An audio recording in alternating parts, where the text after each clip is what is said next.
नमस्कार। आज का हमारा विषय बहुत ही गंभीर है और सच कहूं तो थोड़ा डरावना भी। भारत की परमाणु रक्षा रणनीति। मतलब उस वक्त क्या होगा जब उल्टी गिनती शुरू हो जाए और फैसला लेने के लिए सिर्फ कुछ मिनट हो। चलिए इस पूरी बात को समझते हैं। जरा सोचिए, एक ऐसा सिनारियो जहां देश पर एक डेवेस्टेटिंग न्यूक्लियर अटैक होता है और इस अटैक में हमारी पूरी की पूरी लीडरशिप खत्म हो जाती है। कोई प्रधानमंत्री नहीं, कोई कैबिनेट नहीं, कोई गवर्निंग बॉडी नहीं। तब तब ऐसे में भारत जवाब कैसे देगा? कौन देगा जवाब? जवाब देने का समय कितना होगा? बस इतना, 8 मिनट। जी हाँ, अगर तिब्बत से कोई न्यूक्लियर मिसाइल लॉन्च होती है तो उसे दिल्ली पहुंचने में लगेंगे सिर्फ 8 मिनट। सोचिए बस, 480 सेकेंड्स। ये आंकड़ा साफ साफ बताता है कि ये खतरा कितना असली और कितना इमीडिएट है। तो फिर सबसे बड़ा सवाल यही है कि वक्त के खिलाफ इस जानलेवा दौड़ में भारत का रिस्पॉन्स क्या होगा? हमारे पास खुद को बचाने के लिए क्या सिस्टम है? चलिए भारत के इस रक्षा कवच की एक एक परत को खोलकर देखते हैं। अच्छा, हम अपना बचाव कैसे करेंगे, ये जानने से पहले ये समझना जरूरी है कि दुश्मन हमला करेगा किससे। मतलब उनके शस्त्रागार में कौन कौन से हथियार मौजूद हैं। तो देखिए, मोटे तौर पर दुश्मन के पास ये 4 तरह के डिलीवरी सिस्टम्स होते हैं। हर एक की अपनी अपनी कैपेबिलिटी है, अपनी खासियत है। लेकिन इनमें से एक है जो बाकियों से कहीं ज्यादा खतरनाक है, और वो है बैलिस्टिक मिसाइल। ये वो मिसाइल है जो जमीन या पनडुब्बी से लॉन्च होकर सीधा स्पेस में जाती है और फिर वापस धरती के वायुमंडल में घुसती है, वो भी मैक 24 की रफ्तार से। मैक 24 यानी आवाज की रफ्तार से 24 गुना तेज। आप सोच सकते हैं, इस स्पीड पर आती हुई किसी चीज को रोकना लगभग नामुमकिन है। अब देखिए, एक दिलचस्प बात यह है कि आजकल हाइपरसोनिक मिसाइलों की बहुत चर्चा होती है, लेकिन असल स्ट्रैटेजिक खतरा बैलिस्टिक मिसाइलों से ही है। ऐसा क्यों? क्योंकि ये MARV टेक्नोलॉजी से लैस होती हैं। इसका मतलब यह हुआ कि एक ही मिसाइल एक साथ कई शहरों पर परमाणु बम गिरा सकती है, जबकि हाइपरसोनिक टेक्नोलॉजी, देखिए, वो अभी उतनी रिलायबल है नहीं और उसका पेलोड यानी बम ले जाने की क्षमता भी काफी कम है। तो सवाल ये है कि इतने बड़े खतरे से निपटने के लिए भारत के पास क्या है? चलिए अब देखते हैं भारत के मल्टी लेयर्ड डिफेंस शील्ड को, जिसे खास तौर पर इन्हीं खतरों को हवा में ही नाकाम करने के लिए बनाया गया है। तो होता यह है कि जैसे ही कोई दुश्मन मिसाइल लॉन्च होती है, हमारी किल चेन एक्टिवेट हो जाती है। सबसे पहले हमारे सैटेलाइट्स और जमीनी रडार फौरन लॉन्च को पकड़ लेते हैं। फिर कमांड सेंटर कुछ ही सेकंडों में ये पता लगाता है कि मिसाइल कहाँ जा रही है, उसका टारगेट क्या है, और सबसे जरूरी, वो असली है या कोई धोखा। और फिर आखिर में सही इंटरसेप्टर मिसाइल को उसे तबाह करने का ऑर्डर दे दिया जाता है। ये सब कुछ ही मिनटों में होता है। लेकिन देखिए, ये सुनने में जितना आसान लगता है ना, करने में उतना ही मुश्किल है। उस हमलावर मिसाइल को रोकने के लिए हमारे पास सिर्फ 3 बहुत ही छोटी विंडोज होती हैं। पहला है बूस्ट फेज, जब मिसाइल अभी ऊपर जारी होती है।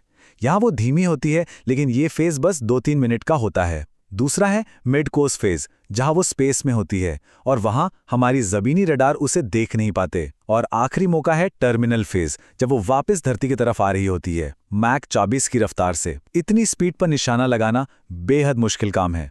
अब बात करते हैं उस सबसे बुरी और सबसे भयानक सिचुएशन की। मान लीजिए हमारा डिफेंस सिस्टम फेल हो जाता है। अगर एक मिसाइल हमारे सुरक्षा कवच को भेद कर अंदर आ जाती है तो क्या होगा? सबसे बड़ा डर यही है, जिसे कहते हैं डिकैपिटेशन स्ट्राइक। एक ऐसा हमला जिसका मकसद ही देश के पूरे पॉलिटिकल लीडरशिप को खत्म करना हो। अगर ऐसा हो गया तो जवाबी हमले का आदेश कौन देगा? यह सवाल अपने आप में बहुत बड़ा है। जैसे ही हमले की पुष्टि होती है, एक सिविल डिफेंस प्रोटोकॉल शुरू हो जाता है। लीडरशिप को फौरन सुरक्षित बंकरों में ले जाया जाता है। आम लोगों को SMS, रेडियो और टीवी पर वार्निंग दी जाती है। यहां तक कि मेट्रो स्टेशनों को न्यूक्लियर शेल्टर में बदल दिया जाता है। और हमले के बाद सड़कों पर सेना तैनात हो जाती है, ताकि कानून व्यवस्था बनी रहे और लूटपाट ना हो। और अब उस सबसे बड़े सवाल का जवाब। अगर किसी हमले में हमारी पूरी पॉलिटिकल लीडरशिप खत्म हो जाती है, तब एक्टिवेट होता है डीकैपिटेशन स्ट्राइक रिस्पॉन्स प्रोटोकॉल। ये एक ऐसा सिस्टम है जिसके तहत मिलिट्री हाई कमांड के पास पहले से ही कुछ सील बंद ऑर्डर्स रखे होते हैं, और उन ऑर्डर्स में उन्हें जवाबी परमाणु हमला करने का पूरा अधिकार दिया गया होता है। तो ये तो हुई जवाबी कार्रवाई की बात। लेकिन देखिए, सबसे अच्छा डिफेंस तो वो है कि हमला ही ना हो। और इसके लिए हमें अपनी सुरक्षा में जो कमियां हैं, जो गैप्स हैं, उन्हें पहचान कर भरना होगा। और सच तो ये है कि हमारी डिफेंस प्रणाली में कुछ गंभीर कमजोरियां हैं। जैसे कि हमारे पास स्पेस में कोई अर्ली वार्निंग सिस्टम नहीं है जो मिड कोर्स में मिसाइल को ट्रैक कर सके। खतरे की पुष्टि के लिए हम आज भी इंसानों पर निर्भर हैं, जो कि एक धीमा प्रोसेस है। और सबसे बड़ी बात, हमारा मौजूदा मिसाइल डिफेंस सिस्टम यानी BMD फेज 1 वो एक साथ कई वॉरहेड्स वाले हमले यानी MIRV अटैक को नहीं रोक सकता। अब इन कमजोरियों को दूर करने के लिए कुछ बड़े और जरूरी कदम सुझाए गए हैं। पहला, इसरो के साथ मिलकर एक स्पेस बेस्ड वार्निंग सिस्टम बनाना। दूसरा, एक AI बेस्ड डिफेंस ग्रिड बनाना जो इंसानों की जरूरत के बिना मिलीसेकंड्स में खुद फैसले ले सके। और तीसरा, BMD फेज 2 को तेजी से डेवलप करना। ये वो सिस्टम होगा जो एक साथ कई वॉरहेड्स को ट्रैक करके उन्हें नष्ट कर सकेगा। देखिए, आखिर में बात सिर्फ टेक्नोलॉजी की नहीं है। असली सुरक्षा छिपी है डेटोरेंस में, मतलब दुश्मन के मन में इतना खौफ पैदा कर देना कि वो हमला करने के बारे में सोचे भी नहीं।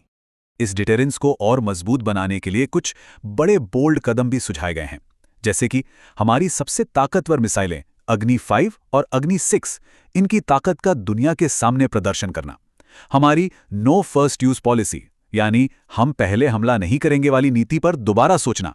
और एक AI based auto retaliation system बनाना, जिसे डेड हैंड पॉलिसी भी कहते हैं। मतलब एक ऐसा सिस्टम जो ये पक्का करे कि अगर हम पर हमला हुआ तो हमारा जवाबी हमला होगा ही होगा, हर हाल में। और अगर लॉन्ग टर्म की बात करें तो हमें एक पूरा इकोसिस्टम, एक ऐसा माहौल बनाना होगा जहां डिफेंस इनोवेशन हमारे कल्चर का हिस्सा बन जाए। मतलब स्कूलों कॉलेजों में डिफेंस टेक पढ़ाया जाए, डिफेंस स्टार्टअप्स को फंडिंग मिले और यहां तक कि मीडिया और एंटरटेनमेंट के जरिए इस फील्ड में काम करने को बढ़ावा दिया जाए। आखिर में सारी बात घूम फिरकर एक ही जगह आ जाती है, शक्ति ही सुरक्षा है। एक ताकतवर देश ही अपने लोगों को सुरक्षित रख सकता है। शायद शक्ति शांति की सबसे बड़ी गारंटी है। और यहीं पर एक आखिरी और बहुत जरूरी सवाल उठता है, क्या एक ताकतवर राष्ट्र बनना ही एक शांतिपूर्ण राष्ट्र बने रहने का एकमात्र रास्ता है? इस पर सोचिएगा जरूर।